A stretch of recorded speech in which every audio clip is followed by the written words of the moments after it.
मेहुल भाई ने बहुत ही बढ़िया बात कही कि जो रेनबो फोर्स फाउंडेशन में जो रेनबो है, इतने सारे कलर्स हैं। तो मुझे कच्छ की एक बात याद आती है कि जब हम कच्छ गए थे, वहाँ के लोगों से हम मिले, तो कच्छ ऐसा पूरा बंजर एरिया है, वहाँ सिर्फ रेत है और कोई कलर आपको दिखता नहीं है, प्रकृति में भी कोई कलर नहीं है। तो वहाँ के लोग हैं, उनका भरत जो भरने की कला है वो बहुत ही फेमस है देश और दुनिया में, और वो बहुत ही रंग बिरंगी कपड़े बनाते हैं। तो उनकी ये फिलॉसफी है कि भाई हमारे पास प्रकृति, हमारे पास जो आसपास वातावरण है वहाँ तो कोई कलर नहीं है, लेकिन हम ये कलरफुल कपड़े बना के अपने जीवन में रंग भरते हैं। वैसे ही मेहुल भाई ने जो बताया कि रेनबो फोर्स में इतने सारे कलर्स हैं, जो ब्लैक एंड वाइट ज़िंदगी जी रहे हैं, जो अंधेरे में जी रहे हैं, उनकी ज़िंदगी में कलर भरने का काम करता है रेनबो फोर्स फाउंडेशन।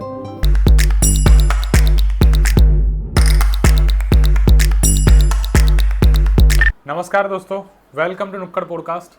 आज हम आए ऐसी खास जगह पर जिसका नाम है रेनबो फोर्स फाउंडेशन, जहाँ पर जो ब्लैक एंड वाइट ज़िंदगी जी रहे हैं, यानी कि जो अंडर प्रिविलेज लोग हैं, जिनके पास खाना नहीं है, जिनके पास कपड़े नहीं है, जिनके पास रहने के लिए घर नहीं है, जिनका कोई नहीं होता उनका भगवान होता है। और मैं तो कहूँगा जिनके सामने अगर एक बार भगवान ने भी मुंह मोड़ लिया तो उनके सामने देखने वाला जो इंसान है, ऐसे इंसान हमारे पास हैं रेनबो फोर्स फाउंडेशन में। महेंद्र भाई, मेहुल भाई, आपका बहुत ही स्वागत है नुक्कड़ पॉडकास्ट में। तो मेहुल भाई, महेंद्र भाई, आप बताइए हमें कि आपकी शुरुआत, ये जो रेनबो फोर्स फाउंडेशन उसकी शुरुआत कैसे हुई? वैसे तो मैं एक मिडिल क्लास फैमिली से हूँ और मेरे पापा कारपेंटर है, सारे काम करते हैं। 2016 में मैं एक गवर्नमेंट संस्था थी, वहाँ पे as a contract base job करता था। और तभी मेरा कैसा है, मेरे फैमिली में ऐसे मेरे जो मम्मी पापा है उसका ऐसा है कि वो सेवा ज़्यादा करते हैं, लेकिन मेरा बचपन से ऐसा कोई हेतु नहीं था। कोई ऐसा मैंने कभी भी रोड पे भी या कहीं पे गया हो, मंदिर पे गया हो या कहीं पे भी मैं गया हो, तो मैंने कभी ऐसा कोई दान या पैसे किसी बच्चे को कभी दिया नहीं था ऐसे तो। लेकिन क्या है कि 2016 में मैं जॉब से एक काम के लिए किसी और कंपनी में जा रहा था और स्कूटर लेके मैं जा रहा था और मेरा स्कूटर रास्ते में एक जगह बिगड़ गया। जहाँ स्कूटर बिगड़ा उसके पीछे एक स्कूल थी, जो म्यूनसिपाल्टी स्कूल थी, और वहीं पे मेरा थोड़ा जो बेल्ट होता है वो बिगड़ गया। स्कूटर तो आगे तक नहीं जाएगी, तो स्कूटर तो आगे फिर नहीं जाएगी। लेकिन क्या हुआ, अचानक 3-4 बच्चे आए और मुझे पूछा कि क्या हुआ है, कुछ प्रॉब्लम है। तो मैंने अपनी दिक्कत जो भी थी वो उनको बताई और उन्होंने मुझे बताया कि यहाँ थोड़ी दूर जाते ही एक गैरेज है, वहाँ पे आपका काम हो जाएगा। लेकिन उन बच्चों ने ऐसा नहीं कि इतना ही हेल्प किया, मेरे साथ गैरेज तक भी वो लोग आए, 2-3 बच्चे थे। और मेरा स्कूटर फिर गैरेज वाला ने बोला थोड़ा आधा घंटा होगा, तो वहाँ पे रखवा दिया। और फिर बच्चों ने मुझे कहा हाथ पकड़ के कि हम यहाँ स्कूल में अभ्यास करते हैं, तो आइए हमारी स्कूल देखने के लिए। और फिर मैं पहली बार अपनी लाइफ में ऐसे अंदर जो म्यूनसिपाल्टी स्कूल होती है वहाँ पे मैं पहली बार गया था। और अंदर गया तो मुझे थोड़ा बच्चों के लिए फिर अंदर से ही जो अलग एक फीलिंग्स आ गई पूरी, जो एजुकेशन लेवल जो उनका देखा सब म्यूनसिपाल्टी स्कूल में। वहाँ पे एक थोड़ा पानी की सुविधा भी नहीं थी। वो पहली बार लाइफ में मैंने ये देखा कि ऐसा भी होता है। और उस दिन जब मैं बाहर निकला तो बच्चे मेरे स्कूटर लेने के लिए साथ में फिर से भी आए, मुझे सपोर्ट भी किया पूरा। तो वो जो उनका सपोर्ट था वो क्या मेरे दिल के अंदर तक पूरा लग गया था। और वो थी 2016 की साल थी। और वो तब से एक क्या है, हम तो 2-3-4 दिन में भूल जाते हैं, लेकिन ये किस्सा ऐसा बना रहा कि जो रातों में फिर कभी भी मैं रास्ते में किसी बच्चे को देखता, कहीं भी ऐसे लोगों को देखता जिसको ज़रूरत है, कुछ ना कुछ चीज़ों की कमी है, तो मुझे चैन नहीं आता। जो बोलते हैं ना, अपने सब करते हैं, जॉब भी करते हैं। मेरा तब 7,500-8 हज़ार सैलरी था, ज़्यादा नहीं था। और अपने तो NGO तो कौन खोल सकता है, हेल्प कौन कर सकता है। तो ये पैसे वाला होता है, जिनके पास अच्छी सी फंडिंग होती है, वही ज़्यादा सपोर्ट कर पाते हैं। तो मैं ये भी एक सोचता था कि मेरा ही खुद का ही अभी मानवान चल रहा है, तो फिर दूसरों की हेल्प मैं कैसे करूँगा। तो वह फिर भी वो मुझे चैन नहीं था। और फिर धीरे धीरे 1 साल तो मैंने ऐसे ही सोचने में लगा दिया कि मैं चालू करूँ ना करूँ चालू। 2017 में ये मेरा जो फ्रेंड है महेंद्र प्रजापति, बचपन से मेरा बेस्ट फ्रेंड है। 20-21 साल हो गए हमारी फ्रेंडशिप के। और उनको एक बार फिर बताया कि ये है, मुझे एक विचार आया है कि ऐसी कोई सेवा की कार्य करे। अपने अपने फैमिली में तो सब देते ही है, सबको हेल्प करते ही है, लेकिन दूसरों के लिए क्या करेंगे। तो कुछ करते हो। और हमारी जो फ्रेंडशिप थी ऐसी थी कि अगर मैं इनको कुछ भी बताऊँ तो वो सुने भी नहीं हाँ बोल देंगे, ये मुझे जो भी बताएगा वो मैं भी सुने भी नहीं हाँ बोल दूँगा। इससे ज़्यादा नहीं, उन्होंने बोल दिया कि हाँ कुछ करते हैं। तो तब हमने फिर धीरे धीरे प्लानिंग बनाई कि कैसे करेंगे, 1-2 से हो जाएगा कि नहीं हो जाएगा। ऐसा अभी जितनी संस्था बड़ी है इतना तो हमने तब सोचा भी नहीं था कि इतना सब होगा। लेकिन तब हम 2 लोग रेडी हुए। हमने अपने पॉकेट मनी से 10-10 हज़ार रुपये निकाले और फिर जो एजुकेशन के लिए स्टेशनरी किट आती है वो ख़रीदी। और वो जो इवेंट थी हमारी पहली इवेंट, वो 2018 में हमने उसी स्कूल में, जहाँ मेरी स्कूटर जिस स्कूल के सामने बिगड़ी थी उसी स्कूल में हम गए हम लोग।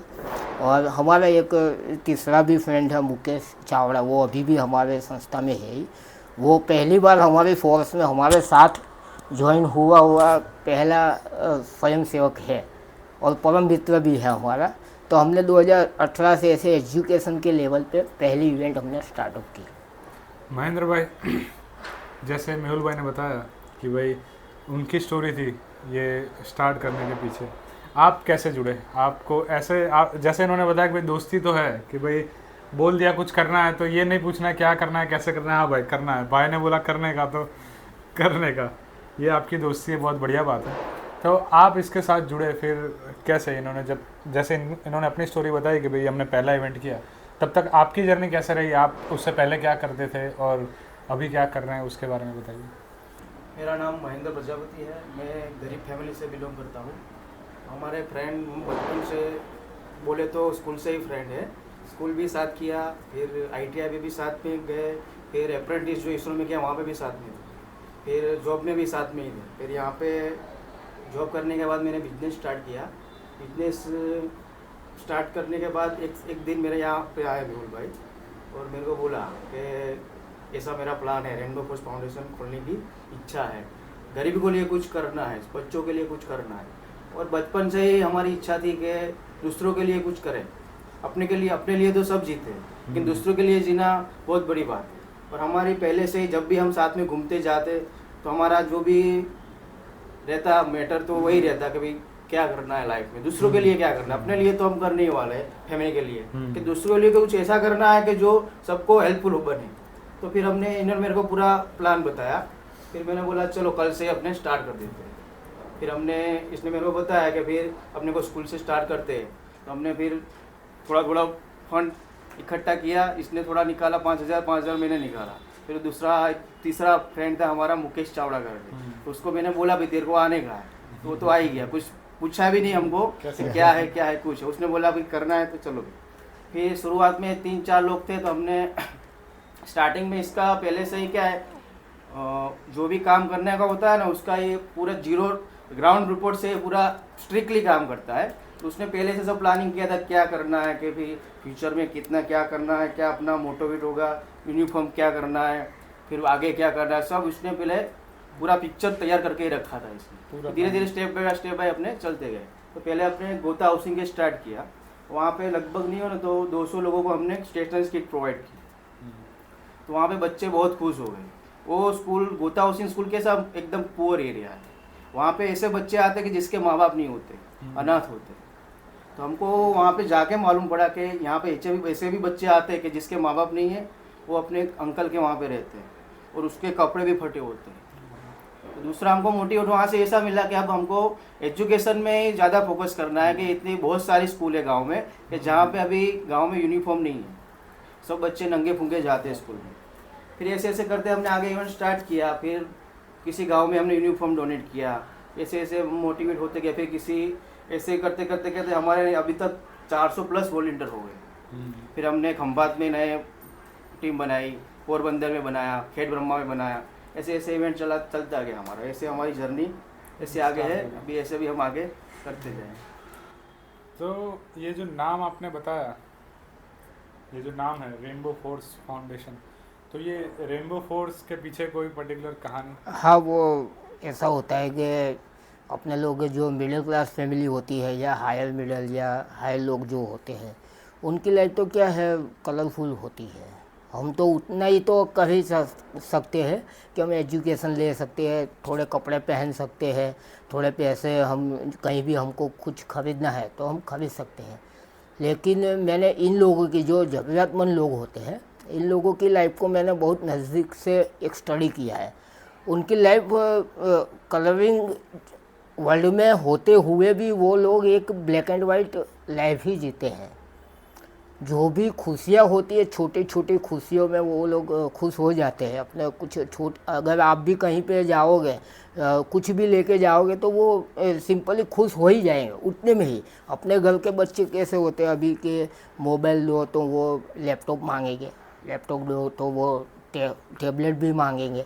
लेकिन इन लोगों के बच्चे जो होते हैं, आप अपने एक बिस्किट का पैकेट भी लेके गए या कुछ छोटा सा खिलौना या कपड़े कुछ नए लेके गए तो वो खुश हो जाता है। तो मेरा एक मोटिव ये था कि हमारी जो संस्था है वो लोगों इन जैसे जो लोग होते हैं जिनके लाइफ ब्लैक एंड वाइट है, उनकी लाइफ में हम खुशियों के रंग कैसे भरें।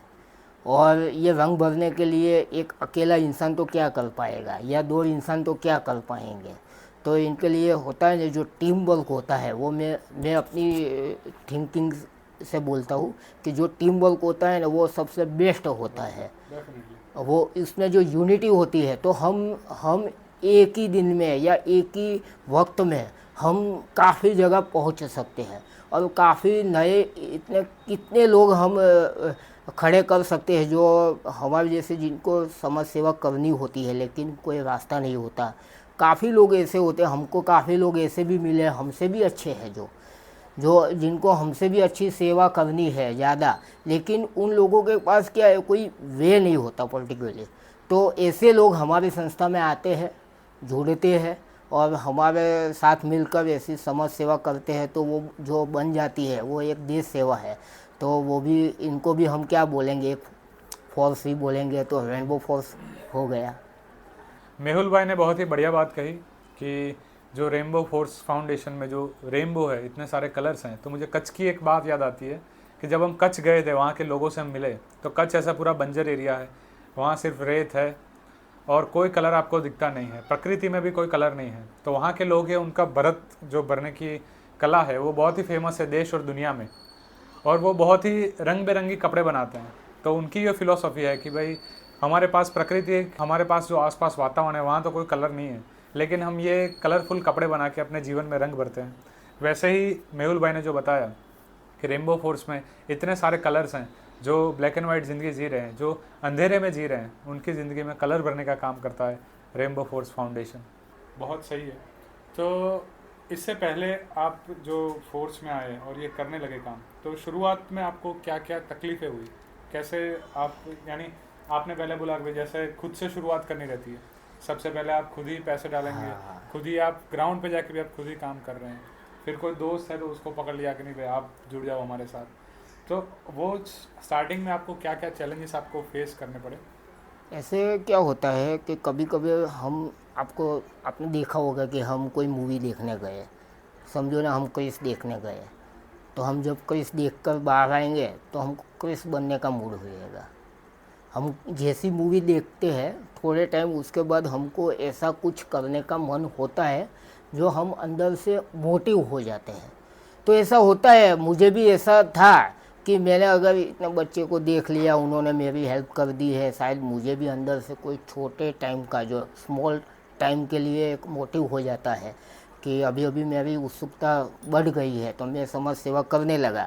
बाद में महीने 2 महीने में शायद वो कम भी हो जाती है, क्योंकि ये समाज सेवा करनी ये बहुत कठिन होता है, क्योंकि फैमिली होते हैं, फ्रेंड्स होते हैं, काफ़ी लोग इनके विरोधी भी होते हैं, क्योंकि आगे जाके आपको काफ़ी क्वेश्चन के आंसर देने के होते हैं कि तू क्या करता है भाई, तो अपना बोलेंगे समाज सेवा, इसमें क्या मिलता है, तेरा सैलरी कितना है, कितना कमाता है, वो सभी दिक्कतें आती है। तो ये हमने क्या, हमको सिर्फ सेवा करनी थी, हमारा इतना कुछ नहीं था कि हम कुछ इसमें ज़्यादा आ गए। लेकिन ये कभी कभी होता है ना कि जो ऊपर वाले ने आपको बनाया है तो आपको एक दिन पता चल जाता है कि आप इसके लिए ही बने हुए हो। तो हमने 2018 से लेकर 2020 तक तो हमने ऐसे ही संस्था चलाई, कोई रजिस्ट्रेशन नहीं था, क्योंकि मुझे खुद को ये यकीन मुझे खुद को दिलवाना था। और मेरे साथ जितने भी शायद 2020 तक 150 लोग जुड़ गए थे, 150 लोग को भी वो यकीन दिलवाना था कि आपको ये जो भी एनजीओ के लिए काम करना है, समाज सेवा करनी है, वो लाइफ टाइम आप कर सकोगे।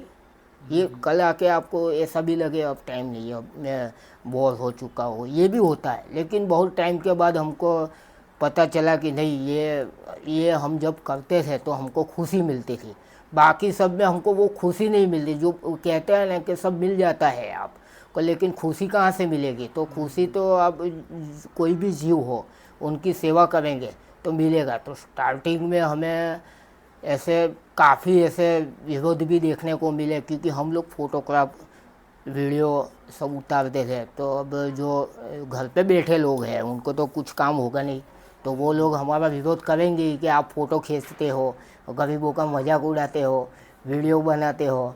ऐसा काफ़ी सारा हम दोनों को तो फेसबुक, ये सोशल मीडिया में काफ़ी मैसेज आए हुए थे। फिर मैंने सोचा मेरे को भी, हमारे ही खुद के वॉलंटियर्स जो होते हैं स्वयंसेवक, वही खुद आके बोलते थे कि ऐसा मैसेज आता है, क्या करें मेहुल भाई। फिर मैंने एक बार एक थोड़ा छोटा सा आर्टिकल इनके बारे में लिखा, क्योंकि मैं भी खुद राइटर हूँ, तो मैंने लिख के थोड़ा पोस्ट किया। तो मेरी थिंकिंग ऐसी थी कि अगर हम बताएंगे नहीं, दिखाएंगे नहीं लोगों को, तो उनको पता कैसे चलेगा कि ऐसे भी लोग समाज में होते हैं जो दूसरों की सेवा करेंगे। और अगर हम रोज़े के जो न्यूज़पेपर पढ़ते हैं या टीवी चैनल पे न्यूज़ सुनते हैं, तो सभी न्यूज़ ख़राब होती है। किसी ने मर्डर कर दिया, किसी ने रेप कर दिया, कहीं पे भ्रष्टाचार हो गया है, तो अच्छी खबर कब सुनेंगे? तो अच्छे कार्यों की खबर क्यों नहीं आनी चाहिए? अगर हम आज अच्छा काम करते हैं तो हम क्यों नहीं दिखा सकते? हम किसी का मजाक नहीं उड़ाते। हम वहाँ पे जाते हैं तो वो लोग जो होते हैं, वो लोकेशन पे जो भी झुप्पड़पट्टी के लोग, वो सब हमको देख के तो ऑटोमेटिकली खुश हो जाते हैं, हमारे साथ फ़ोटोग्राफ वीडियो लेने के लिए सामने से ही आ जाते हैं। हमको कभी बोलना ही नहीं पड़ा कि आओ, वही। और हम भी एक संस्था चलाते हैं, तो हमको भी ये जो फ़ोटो होते हैं, वीडियो होते हैं, हमारे जो भी डोनर है वो हम पे एक भरोसा करके हमको आज जो भी डोनेशन करते हैं, छोटा सा बड़ा सा कोई भी, तो वो हम पे भरोसा करके करते। तो हमारा भी ये मोटिव है कि हम जो भी काम करेंगे पूरा ट्रांसपेरेंसी होगा। हम दाता को विश्वास दिलाएंगे कि ये हमारा काम है, हम दिखाएंगे। जैसे एक नेता होता है देश का, जो उनको 5 साल के बाद अपना काम दिखाना होता है कि हमने ये काम किया है, तो हम काम करेंगे, वो दिखाएंगे। तो ये सब जो विरोध थे वो हमने ज़्यादा स्टार्टिंग में तकलीफ हुआ हमको।